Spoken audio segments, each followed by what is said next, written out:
number of texts I got, number of, stuff I got in terms of online engagement. When Dante Moore went on ESPN and said this, I've lost track. When it comes to me just making my decision, of course, I want to feel most prepared and, this is best for my situation, especially as a quarterback. And with my decision, it's been very tough. I prayed a lot about it, talked to many people, my mentors and people I just look up to. And with that being said, of course, I'll be coming back to Oregon for one more year and being able to play for the Oregon Ducks and, of course, reach our goal and be national champions. There we go. Part and parcel of the 21st century. It's not a kid saying I'm coming out of high school and I'm choosing Oregon or choosing a hat or anything like that. It's just like, hey, I'm not going in the portal and I'm not going in the draft. I'm staying put and I'm going to take a lot of money from Phil Knight. And again, that's the reporting. $7.5 million is what he's going to make. He could have made more as the second overall pick in the draft or the first overall pick in the draft had he decided to go in the draft and competed with Fernando Mendoza and at the Combine or wherever else in pro days and what have you. But Dante Moore staying put. And that is being called a repudiation of the Jets. Repudiation. Don't wish to be a New York Jet. Don't want to be a New York Jet. And to that I respond, good for you. Flat out. Good for you. Because guess what? The Jets aren't ready for you. So you may have looked over the steering wheel and said, I don't want to be the next Zach Wilson. I totally understand that. I totally understand that 100%. When you could stay put and make $7.5 million for an Oregon Ducks team that will 100% be in the mix to win the Big Ten again, 100% be a playoff team again, 100% be in the mix for the Natty again.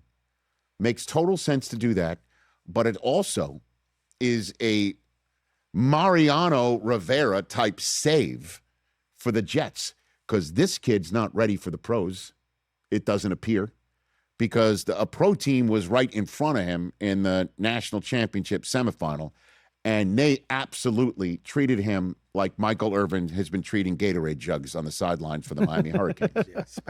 Okay, so it was also a glimpse, I think, for the Jets to say, I don't think this kid's ready. I don't even know if they would have chosen him second overall. I have no idea. But if they thought, we need a quarterback because when are we going to pick second overall again? We don't want to do that. That helped things out too. And on top of it, folks who are tweeting at me or posting at me or whatever you're saying or texting me this sort of thing too. I don't know if the Jets were interested in Dante Moore anyway. It's not like they... It wasn't a given. No, because when they had a choice of which draft to amass multiple draft choices in, they chose the 2027 draft on purpose.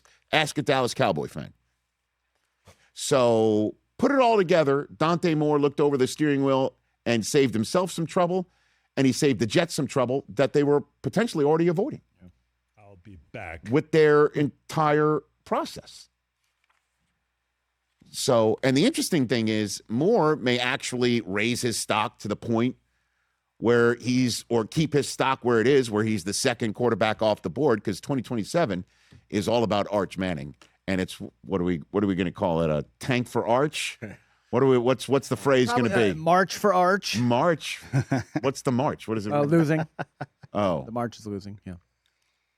Or you could just combine tanking and Arch and call it your tarching. That's not bad. Yeah. Parch. NFL teams are tarching. I'm parched for Arch. Parch for Arch. No. I don't think there's any phrase that you can come up with. Right. What rhymes with Arch? Oh, my God. March, Tarch. So, Tarch, honestly, honestly, the Jets aren't ready for Dante Moore. Their leading receiver didn't play half the season and didn't even get 400 yards on the season. Get out of here. Still led the team in receiving. They're not ready for him.